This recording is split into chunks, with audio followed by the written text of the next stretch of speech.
What if I told you that one of these mods has a role that lets you take a player's soul? Or that the other has a role that makes you fall in love with someone just to murder them? Welcome back to part 2 of the Town of Us Mira versus the Other Roles series. In this video, we're focusing on the neutrals. Neutrals are where modders get to go completely off the rails. Jesters, jackals, vampires, plague doctors. We're getting into all of it starting with part 1, the variants. Roles that share a concept but play out differently in each mod. Part 2, the identicals. The two roles that are functionally the same in both. And part 3, the uniques. The roles you can only find in one mod or the other. At the end, we'll let you decide who has better neutrals. As always, links to both mods and the install guide are in the description. Let's get into it.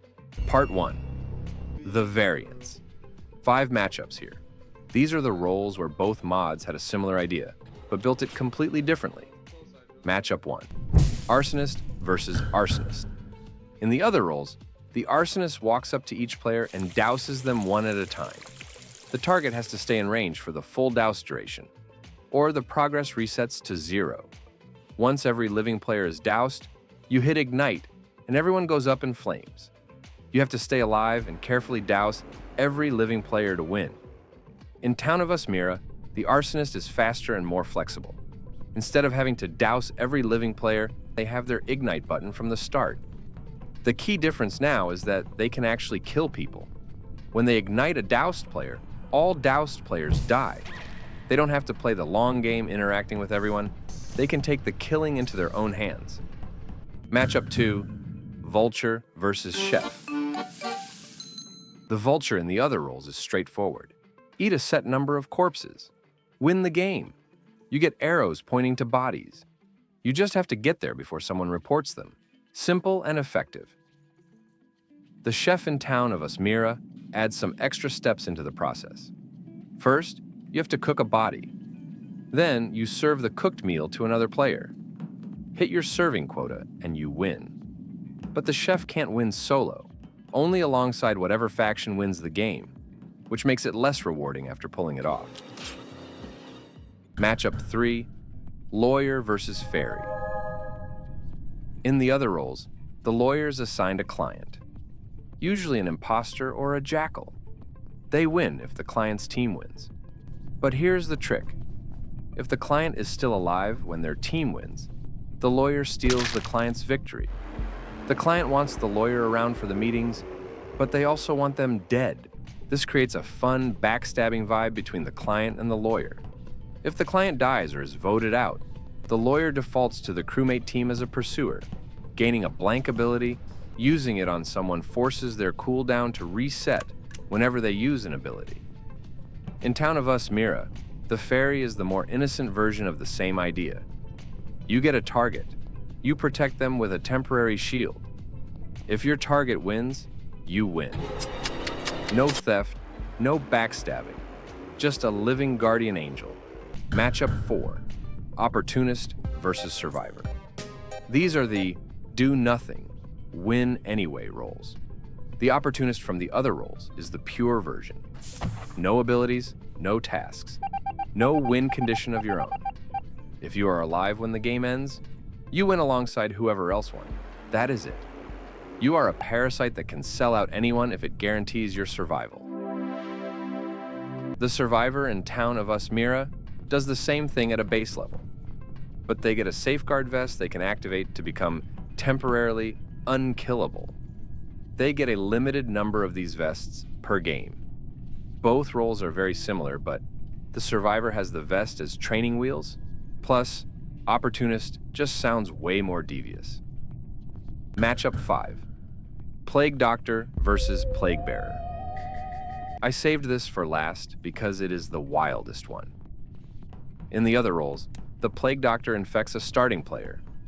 From there, infection spreads automatically to anyone who spends enough time near an infected player. The infection progress is cumulative. It does not reset. If everyone gets infected, the Plague Doctor wins, even if they are dead. And if someone kills the Plague Doctor, that killer is automatically infected as punishment. In Town of Us Mira, the same idea exists, but with a different gimmick. The Plague Bearer infects players manually, and anyone who interacts or is interacted with by that player gets infected too. Once everyone has been infected, the Plague Bearer transforms into Pestilence, a horseman of the apocalypse. Pestilence is invincible to all interactions and attacks. They instantly kill anyone who interacts with them.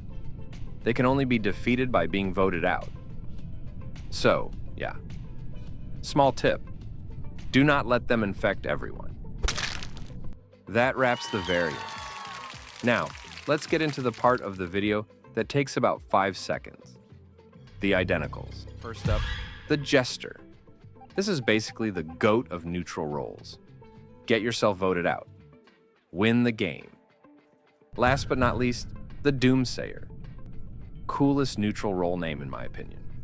You have the ability to observe players, to see hints about their role. Guess and kill enough players, you win the game.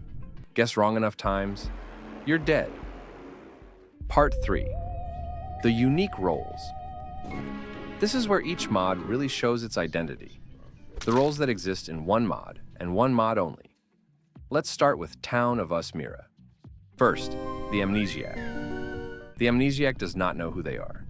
They have to find a dead body, and remember the role of the dead player to take it over. If the dead player had a unique role, the Amnesiac gets the base faction role instead. They can see arrows pointing to dead bodies to make the hunt easier. P.S. It's my favorite neutral role in this mod. Second, the Mercenary. The Mercenary has a really unique two-step path to winning. They guard a player. If that player gets interacted with by anyone, the Mercenary earns gold. Then they spend that gold to bribe other players. If any bribed player wins the game, the Mercenary wins with them. You can stack bribes. You can have multiple win conditions running at once. Third, the Executioner. The Executioner is assigned a target. They win by getting that target voted out in a meeting.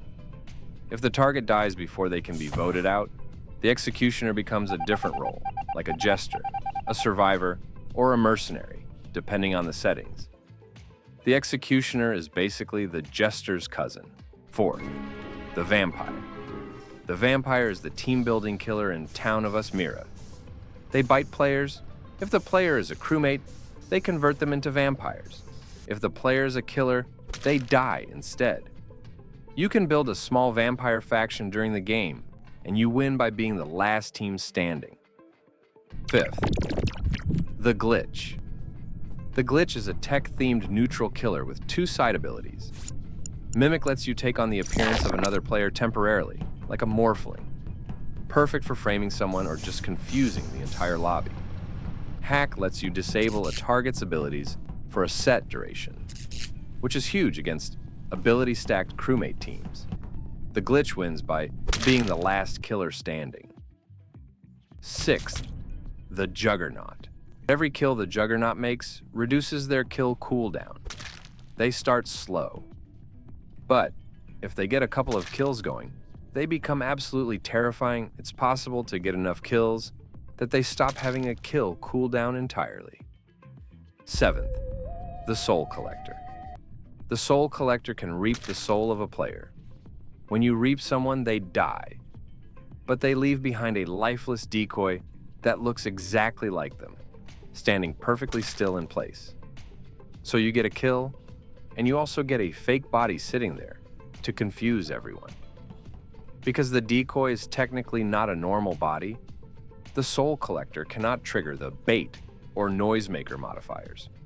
It is considered the deadliest neutral role in Town of Us Mira. 8. The Werewolf. The Werewolf has a rampage ability.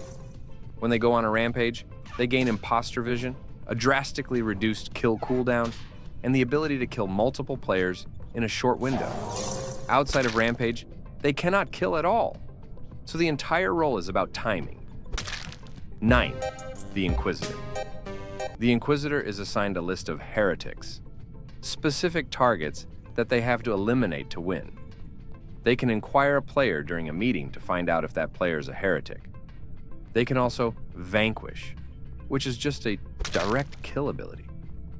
But if they vanquish someone who is not a heretic, they lose the vanquish ability for the entire rest of the game and have to hope that their targets die by some other means. Roles unique to the other roles. First, the Pelican. The Pelican is a neutral role that swallows players alive. Swallowed players do not die immediately. They follow the Pelican's camera and wait for the Pelican to die. If a meeting is called, the swallowed players die. If the Pelican is killed, everyone they swallowed gets teleported out and survives. The Pelican wins if every player is either swallowed or dead. Second, Kataomoi. The name is Japanese for one-sided love, and the role lives up to it. You're assigned a target at the start of the game. You have to stare at them multiple times throughout the match. After the fifth stare, your stare button transforms into a love button. Approach your target. Press love. You win solo by killing them. You also get a stalk ability to go invisible and get close, and a find ability to detect where your love is. Third, the yandere. The yandere is assigned a crush at the start of the game too. Any player who stands near the crush for too long gets marked as a rival, giving the yandere the ability to kill. Killing rivals reduces your cooldown, and killing non-rivals increases it. So you have to be patient. If there are no rivals around, or if the crush dies, the yandere goes on a rampage and can kill anyone they want. They win with their crush by outnumbering the rest of the crewmates. Fourth, Jekyll and Hyde. This is one of the most genuinely unique neutral killer designs out there.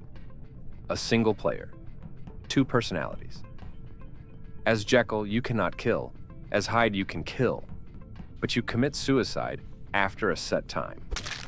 Swapping between them happens automatically when someone dies. You can also do tasks as Jekyll to gain access to a drug that lets you switch personalities freely. You win by getting a set amount of kills or being the last man standing. Fifth, Moriarty. Moriarty is a brainwasher.